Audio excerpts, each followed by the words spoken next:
On our bookshelf tonight, a conversation with Arthur Brooks, who was, until this month, the president of the American Enterprise Institute, a conservative Washington think tank.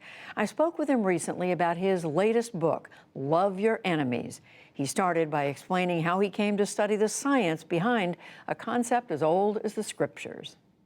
What really set me on this beat was reading an article about something called motive attribution asymmetry, where two sides in a conflict both believe that they're motivated by love, but the other side is motivated by hatred. This leads to implacable hostility, and we find that in American politics today, there's the same level of this that we see between the Palestinians and Israelis, and this is the reason we have a standoff. Nobody's persuading anybody. We need a new solution. So the animosity between the Palestinians and the Israelis, you're saying, is what exists between ordinary Americans.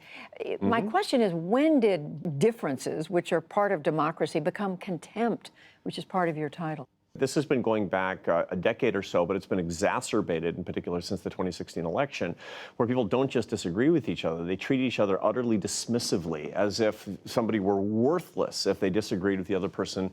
And of course, this comes from leaders. We have leaders who treat each other with contempt, but I think leaders in a capitalist democratic culture tend to be downstream from what other people are seeing. We're being manipulated largely by media, by politics, even by academia, where we're told that it's okay to hate our enemies. So is that who's to blame? I mean, it's the leaders, it's the media, and all of us. Well, what I talk about in this book is that there's very clear data that 93% of Americans hate how divided we become. That doesn't mean that we agree with each other. On the contrary, we shouldn't agree with each other because we have a competition of ideas. That's a good thing. But the other 7%, they're getting rich and powerful and famous, or just getting satisfaction and followers on social media by saying it's okay to hate each other. Now, this is insane, of course. Nobody in history has ever been persuaded by insults, and it's immoral to hate each other as well simply because of political disagreements.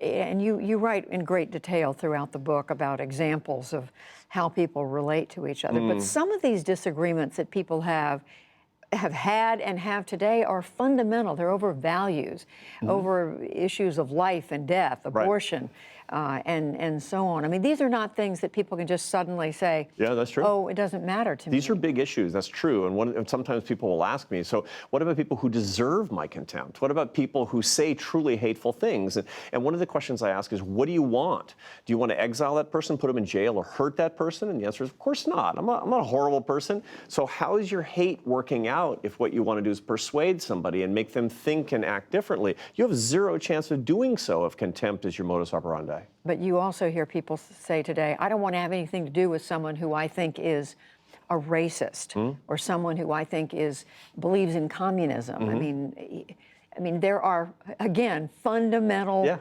value differences between people. And I guess the question is, don't people have a right to say, I don't want to have anything to do with that? We can absolutely do that. We form communities where we don't associate with other people. But in point of fact, the greatness of the United States is persuading each other and making progress in terms of our values. And the only way that I can do that, if I'm firmly convinced that my ideas are right, are by showing love to other people, and especially love when I'm treated with hatred. Now, I understand that it's hard. I get that it's a hard thing to do, but I show the science in this book that if you want to persuade, it's the only way. Martin Luther King used to say that you can only redeem a man when you love a man. If you want to be happier, I have the science that shows that you will be happier if you answer contempt with warm-heartedness.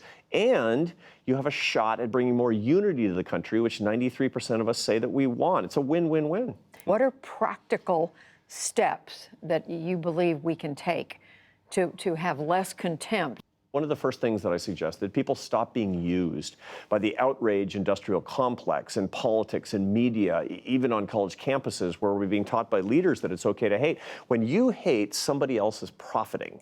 And so it's important for us to look at the people on our own side who are telling us it's okay to hate and cross them off the list. Stop reading the columnist who always scratches that itch. Stop watching the show. People should be watching the NewsHour, not the shows that are actually firing up their hostility. It's not helping us at all. Well, the second is to look for contempt, because that's an opportunity to persuade and be happier. To go out looking for the hatred so that we can answer it with love. And I give examples on how to do it. It's a very practical book. It's a solutions-based book. It shows the how-to on how to do it. So you started out talking about the responsibility of our leaders who are setting an example.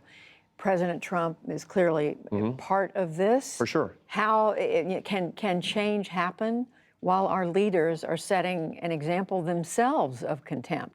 In a democratic society, in a capitalist culture, our leaders actually are followers. They tend to be a consequence, not a cause of our actions. They do affect us, and they do affect our culture, to be sure. But what's happening in democratic societies and with democratic elections is that leaders see a parade going down the street and they jump out in front of it to be the leader. If we want something better, each one of us needs to take a different path. You know, that's the reason I started off writing this book as an institutional book, how to make better politics and better culture. I wound up writing a book about how each one of us can individually be a better person, and that's how we get it. It's true that Democratic and Republican leaders today have a big problem of treating other people with contempt because that's, they believe, their secret to success. Let's make it not the secret to their success, and you will quickly see a difference in behavior among journalists, among other members of the media, certainly among politicians, academics, leaders, people who actually get followers on social media. They'll fall in line. You make it sound easy. It's hard. And the hardest thing, of course, is to conquer one's own self. You know, I've talked about this a great deal with His Holiness the Dalai Lama, who was somebody who's had a huge influence on me, that I've worked with and written with, who's a teacher to me. And the Dalai Lama says, conquer yourself. Are you the master or the slave of your own feelings? And that's the real challenge, is not changing all of society. The real challenge is saying, am I strong enough to conquer my own heart? Arthur Brooks, the title of the book is Love Your Enemies: How Decent People Can Save America from the Culture of Contempt. Thank you. Thank you, Judy.